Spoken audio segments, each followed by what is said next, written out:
Kanda ya Mbeya inayojumuisha mikoa ya Mbeya, Rukwa na Songwe inajulikana kwa mandhari yake ya kuvutia kutokana na rutuba ya ardhi yake. Kanda hii ni miongoni mwa maeneo makuu ya uzalishaji wa zao la kibiashara la kahawa aina ya Arabica, ikiongozwa na wilaya ya Mbozi. Katika uzalishaji wa kahawa Tanzania, kahawa ya aina ya Arabica, Mbozi inashika nafasi ya pili katika kuchangia uzalishaji kwa wingi wa kahawa kwa Tanzania. Ikianza wenzetu wa Ruvuma kupitia wilaya yao ya Mbinga ambao ndio kuna uzalishaji mkubwa sana, ikifata wilaya yetu ya Mbozi kwa uzalishaji wa wastani wa tani 12,000 kwa mwaka kwa sasa. Lakini pia kahawa ya Mbozi ikumbukwe kwamba ni aina za kahawa zenye ubora wa hali ya juu kiasilia kwa kufuatana na vinasaba vyake.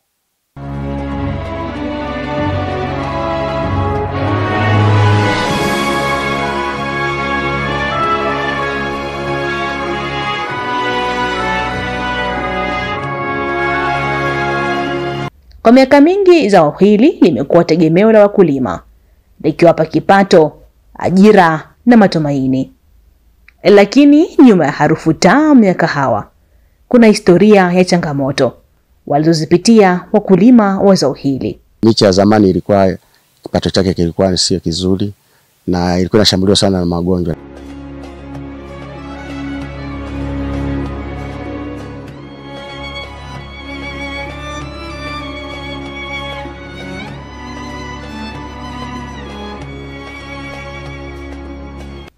Safari ya kahawa katika kanda hii ilianza zaidi ya miaka 100 iliyopita katika wilaya ya Mbozi ambayo ni sehemu ya mkoa wa Songwe.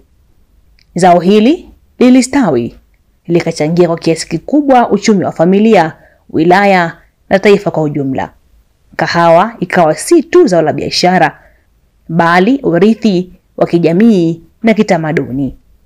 Ukirudi nyuma miaka ya 1910 mpaka na 15 ndipo ambapo zao la kahawa liliingia katika wilaya ya Mbozi, na inasemekana kwamba lililetwa na mwanafunzi wa udaktari ambaye alikuwa anaitwa Benchman, ambaye alikuja na kupanda ile kahawa kwa mara ya kwanza katika hospitali ya Mbozi Mission, ambaye alikuwa ni mwanafunzi wa mafunzo kwa vitendo, na alikaa pale kwa miaka 5. Baada ya hapo inasemekana kahawa ikaanza taratibu kulimwa na wazungu ambao walikuwa wakihudumu katika hospitali ya Mbozi Mission, na ilikuwa haifahamiki kwamba wakati wanalima walikuwa wanaiuza wapi au wanaipeleka wapi. Lakini pia kilichokuwa kinafahamika wakati huo ilikuwa pia walikuwa wanatumia kwa ajili ya matumizi yao wao wenyewe kwa kunywa. Baadaye zao hili ndio likaanza kusambaa karibu maeneo mbalimbali ya wilaya ya Mbozi, na yakapandwa pia katika wilaya ya Rungwe. Kwa hiyo ndio chanzo cha kahawa kusambaa, na watu wengi wakaanza kujiingiza kwenye kulima hili zao na likapata wanunuzi, likaendelea hadi sasa kama ambavyo lipo. Hata hivyo, miaka ya 1990 ilileta dhoruba. Magonjwa ya mimea yaliyotokana na athari za mabadiliko ya tabia nchi yalianza kushambulia mashamba ya kahawa. Mavuno yakapungua, bei zikaanguka na matumaini ya wakulima wengi yakazimika. Hii ilikuwa changamoto ya kitaifa.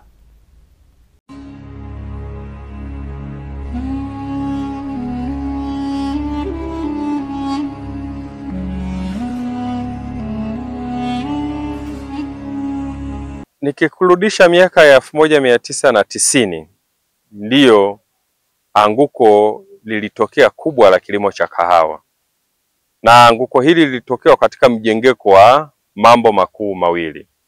La kwanza, kulishamili sana kwa magonjwa makuu mawili. Ugonjwa wa kwanza unajulikana kama chulebuni ama wakulima wanapenda kuita CBD, ambao kwa kirefu chake tunaita coffee belly disease. Lakini ugonjwa wa pili ulikuwa unaitwa kutu ya majani ama unaitwa coffee leaf rust. Haya magonjwa makuu mawili kwa wakati ule yalionekana yanatumia fedha nyingi sana kuyadhibiti. Kwa hiyo ilipelekea kwamba gharama za uzalishaji ziliongezeka sana na kufanya sasa kiwango cha faida ambacho wakulima walikuwa wanakipata kikaonekana kwamba sasa kimekuwa ni kidogo sana, au wakati mwingine kisionekane kabisa, kisiwepo. Hivyo wakulima wengi wakaanza sasa kususia zao hili na kuanza kuangalia mazao mengine ambayo tunaweza tukasema kama ni mazao mbadala. Watu wengi walianza kuhama kwenda kwenye kilimo cha mahindi na vilimo vingine mbadala. Ili kukabiliana na hali hiyo, serikali kupitia taasisi ya utafiti wa kahawa TACRI ilianza kazi ya kutafuta suluhisho la kudumu la changamoto hiyo. TACRI ilipewa jukumu la kufanya tafiti kwa kina sana na kuweza kuzalisha teknolojia itakayoenda kuondoa hizi changamoto kama sio kupunguza hizi changamoto. Kwa hiyo kwa wakati huo tulianza sasa tafiti kwa kina. TACRI ilianza michakato yake ya kufanya kazi kuanzia mwaka 2002, lakini hapa Mbozi ilianza rasmi kazi zake za kitafiti mwaka 2004. Katika harakati hizi za utafiti tuliweza kugundua na kuzalisha aina tofauti tofauti za Arabika aina 19 bora kabisa zenye uhimilivu wa magonjwa haya makuu mawili ya chulebuni pamoja na kutu ya majani. Baada ya miaka utafiti wa kina, mbegu mpya aina ya compact ilizaliwa. Mbegu hii ina uwezo mkubwa wa kustahimili magonjwa na kukua kwa haraka. Hii si tu mbegu ya kahawa, bali ni mbegu ya matumaini mapya. Kwa sasa katika aina hizi zote 19 ambazo tumezitaja, kuna aina hii ambayo iko kwenye kundi inayojulikana kama compact. Ndio aina ambayo inasambaa kwa kasi sana, na kwa sababu pia namna zake za kuizalisha imekuwa pia ni nyepesi ukilinganisha na aina zile nyingine ambayo teknolojia yake ya kuizalisha inachukua muda mrefu na ni ya gharama zaidi.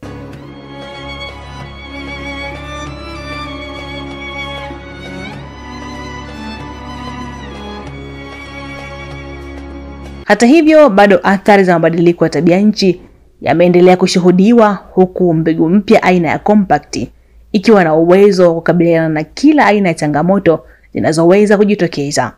Kwa hiyo wakulima wengi wamependa aina hizi za compact, na sababu yake ya kupenda ni urahisi wa kuzizalisha zenyewe kwenye vitalu vyao, lakini cha pili ni aina ambayo imekuwa na uhimilivu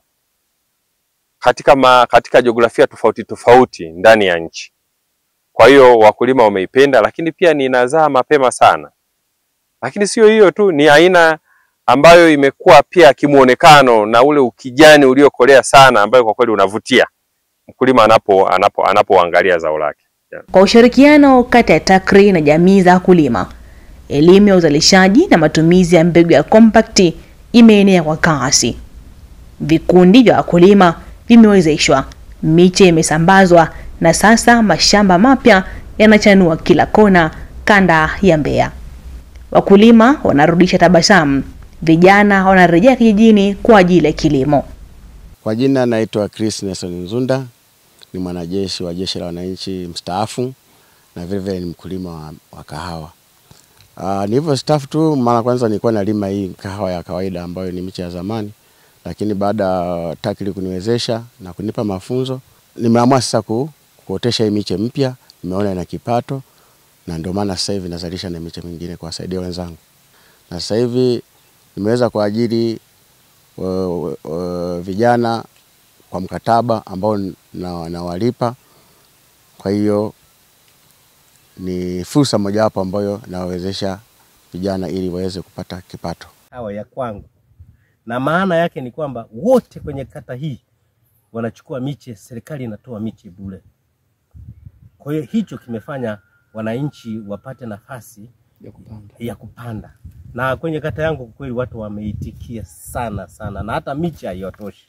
Na nia yao ni kutaka kubadili kabisa mashamba ya mahindi yote wapande kahawa. Katika kuhakikisha kahawa ya Tanzania inabaki kwenye viwango vya kimataifa, serikali iliunda bodi ya kahawa kusimamia ubora na masoko. Mbeya, ikiwa ni kanda muhimu ya uzalishaji, inaongozwa na juhudi madhubuti za bodi hiyo kuhakikisha wakulima wanapata bei nzuri na soko la uhakika. Tuna dira yetu ambayo tunasema nataka kuhakikisha kwamba bodi ya kahawa inakuwa ni kinara wa uzalishaji wa kahawa barani Afrika. Ndio maana tunapambana na tunaweka hii mikakati yote mitatu kuhakikisha kwamba sekta ya kahawa inakuwa na kuonekana kwa wazi zaidi barani Afrika. Ufuatiliaji wa ubora, mafunzo na teknolojia mpya zimechangia kuibuka kwa kahawa ya viwango vya hali ya juu. Kwa majina naitwa Florian Ndunguru, ni afisa uhakiki ubora kutoka bodi ya kahawa kanda ya Mbeya. Kwenye mpango mkakati wa bodi ya kahawa mwaka 2025 tulikuwa na lengo la kuhakikisha kwamba kahawa inaongezeka ubora ili iweze kupata bei nzuri sokoni. Kwa unapoongelea ubora kwa miaka ile 2019 kuja 2020, ukiangalia kahawa nyingi za wakulima wetu zilikuwa zinapata ile klasi ya 9, 8 kwenye madaraja yale ya juu. Nikisema daraja ya juu na maanisha daraja AA, B na kuendelea. Kwa sasa hivi tumeona kabisa baada ya kuwapatia elimu ya kutosha wakulima, hasa mbinu zile za kuandaa kahawa iliyo bora wanapochuma kwa kufuata zile kanuni 10 za kuandaa kahawa bora, basi kahawa ya wakulima imebadilika na unaona kabisa kwa sasa hivi ile lengo la kufikia angalau zile madaraja yale ya juu yapate klasi 5, 6 na 7 linaenda kuwa nzuri. Na ndio maana ukiangalia hata bei kwa misimu 2021 mpaka 2024 na kuja 25, utaona bei za wakulima zimeenda juu sana kutokana na kwamba ubora wa kahawa umeongezeka. Leo mashamba ya kahawa yanaonekana ya kijani kibichi kama ishara ya mabadiliko. Wakulima wengi wameona ongezeko la mavuno. Ndicho ambacho kimetokea, na baada ya hapo sasa imevutia sasa wakulima wengi na kundi ambalo lilikuwa nyuma sana la vijana sasa wameanza kurudi kwa kasi kuwekeza kwenye kahawa, kwa sababu kwanza kumekuwa na bei ambayo kwa kweli inaridhisha, bei ambayo inavutia kwa wakulima na bei ambayo inampeleka mtu kwenda kwenye faida. Kutokana na changamoto ya umiliki wa ardhi kwa vijana, kilimo mseto kimekuwa suluhisho la kuinua uchumi kupitia kilimo. Nimechanganya kama mnavyoona, kuna maharage, kuna kahawa na mahindi. Kwa hiyo maharage nitavuna kiasi chake, na mahindi nitavuna kiasi chake, na kahawa nitavuna kiasi chake, lakini ni eneo moja. Ni kwamba kwa wenzetu wenye maeneo machache usifike mahali ukate tamaa useme ukipanda kahawa kwa mfano kwenye mstari hapa huwezi kaingiza mahindi. Nadhani nayaona wewe mwenyewe. Katika kuchangia pato la taifa kwenye sekta ya kilimo nchini, kahawa imekuwa na mchango chanya, huku tume ya kahawa ikiweka malengo ya kuongeza mchango ifikapo mwaka 2030. Sasa hivi kahawa inachangia karibu 24% ya mchango wa pato la taifa unaotokana na kilimo, na lengo ni kuongoza ifike angalau 30% kufika mwaka 2030. Hata hivyo, serikali imeendelea kuweka mikakati mbalimbali ya kukabiliana na mabadiliko ya tabia ya nchi, huku mafanikio lukuki yakiendelea kushuhudiwa kama anavyosimulia mkuu wa mkoa wa Songwe kwa wadau wa kahawa kanda ya Mbeya, huku akiweka mipango endelevu ya kahawa. Ndugu wadau wa sekta ya kahawa, malengo ya kimsingi ya kuendeleza zao la kahawa katika kanda hii ni kama ifuatavyo. Ongezeko la uzalishaji wa kahawa safi kwa mwaka kutoka wastani wa sasa wa tani 65,235 hadi angalau tani 300,000 kufikia mwaka 2025 kwa maana ya msimu huu tunaoendea. Ndugu wadau wa sekta ya kahawa, napenda kuwashukuru wadau mbalimbali na taasisi za serikali kama taasisi ya utafiti wa zao la kahawa TAKWI, bodi ya kahawa Tanzania, halmashauri za mikoa ya Mbeya, Songwe na Rukwa, wakoboaji, wanunuzi na wakaangaji kwa jitihada zenu za kuendeleza sekta ya kahawa. Compact imebadili mtazamo wa wengi kutoka kilimo cha kujikimu hadi kilimo cha biashara chenye tija. Kahawa ya Compact si tu ushindi wa kisayansi, ni ushindi wa mshikamano kati ya utafiti, serikali na jamii. Ni kielelezo cha kile tunachoweza kufanikisha tukiamua kuwekeza kwa pamoja katika maarifa, ardhi yetu na wakulima wetu. Mbegu bora, elimu bora, uzalishaji bora ndio dira ya kahawa ya kesho. Mbegu ya Compact, tumaini jipya kwa wakulima wa kanda ya Mbeya, ikiongozwa na Mbozi. Kahawa ya Tanzania, fahari ya taifa, zawadi kwa dunia. Hii ni Songwe TV1.